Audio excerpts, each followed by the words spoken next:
I'm going to be talking about the fact box today, and I am so excited about this opportunity because I really love this. I share it all the time.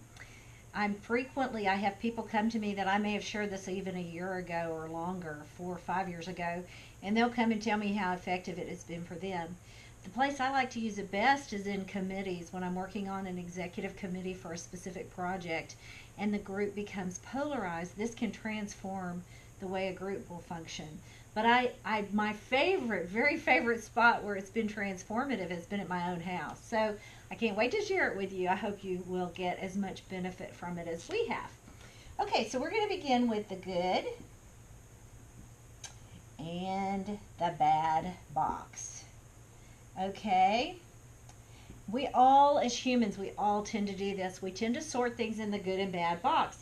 And you know people are doing this because you can be having lunch with a girlfriend and share some opinion or some experience. And your friend will say, now, that's a good thing, right? So we all tend to do this as humans. But the problem is when you put everything in good or bad boxes, you can become polarized very quickly. It's real easy when somebody brings you something bad that you don't want, some news or some opinion. It's very easy to villainize them. And we actually, whenever there's a campaign season, we see that so much. Everybody gets villainized, right? So what works much better at home especially is if you don't villainize people, but you just put their opinion in the fact box. So somebody, maybe one of your kids, says or does something that you're not real keen on, you can say, well, I know it's a fact that she has that opinion, or I know it's a fact that that experience happened. It may not be something I'm happy about, but it is something that I can deal with in a factual way. I shared this with a friend of mine who's very brilliant, this young man that I know, and he said, oh yeah, I remember I had to read about those in a book, several books probably, in college. And as soon as he said it, I thought, yeah, I think maybe I probably had to read those books in college too. They've been out there a while. And I said to him, well, there's a fourth box. And he went, oh, I haven't read that book. And I just laughed, I chuckled, because I knew, of course, he has read that book. He just wasn't thinking about it this way. So there's a fourth box, and this box is the box that says Jesus judges. He will judge. The day is coming, the scriptures tell us, when he will judge everything. So we don't have to judge right now. In fact, sometimes we get ahead of ourselves and we try to judge things. I mean, there's a lot of evil that happens in the world, and we know it's evil. But Jesus is not judging that now, and if we get ahead and we do his job for him, we're really essentially being it's blasphemous. So he's freed us up. We don't have to judge. We know he's going to. And if we do his job, that is, it's a kind of blasphemy.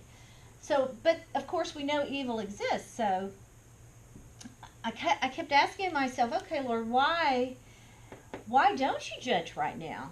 That doesn't make sense. I mean, we all know some things are so evil they deserve to be in the bad box, even now, right? Well, one day it just came to me that the reason he doesn't is he did something really beautiful for us.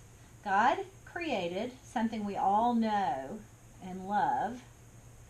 Like, you don't have to tell a mother of toddlers that consequences are a great thing, right? Consequences, we love those, especially if we have toddlers in our house. So basically what consequences do, they were designed by God in the ecosystem of the universe to provide a safety net for us. And I'll show you how they work. They're so beautiful. One thing that happens is consequences, if we make good decisions and we have good behaviors and we have good attitudes, consequences will confirm us in all that is good. So for instance, if we make good decisions about how we're going to communicate at home, or we make good decisions to be loving toward our family, pretty soon we'll be living in the confirmation of those good decisions, and our family love and fellowship will increase.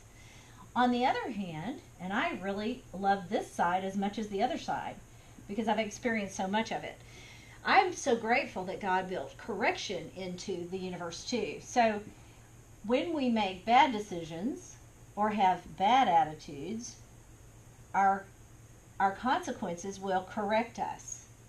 And all of this is designed for a really beautiful purpose. I can't wait to show you what that is. One thing that is true is God is good. And He really wants us to know that. And He designed this whole ecosystem to draw us into that understanding. And it really can help us understand that He is good. And His purpose in wanting us to know that is He desires fellowship with us. Isn't that beautiful? I just want to put a big heart all around that. It's so precious to us that God Himself desires fellowship with us. And so He built this whole ecosystem that would either confirm us or correct us, and in the whole process draw us to Him, allowing this safety net. Well, I really love the fact box because at my house, here's what happens. I know now when I've said or done something my husband does not agree with, because instead of fussing at me or having an argument, he'll just say to me, I'm putting that in the fact box. And I love that. I do too. I do it to him as well. I'll tell him, now that's going in the fact box, buddy. But the reason we like the fact box so much is there are solutions there. In fact, that's where all the solutions are. If you're looking for ways to work through decisions, or if you have a lot of different strong opinion, we have so many at my house, we have so many critical thinkers, people who are able to analyze and think carefully, that we do get a lot of strong opinions in our house. And so this just gives us a beautiful place to put it all. It allows us to make use of all the brain power in our family in a way that's really constructive, and it creates this beautiful dynamic that is fellowship driven. It's really, really beautiful. So I hope that that will make you aware that you don't have to be judging good and bad. You don't have to be blaming each other for a difference of opinion. In fact, you can put all your opinions and all your experiences in this fact box, and that's where you'll find the solutions. And in the process, as you trust God with consequences, even for the behaviors of your children, you don't even have to judge your own parenting. You don't have to ask yourself, well, if I was a better parent, would my adult children have made the same mistakes they made?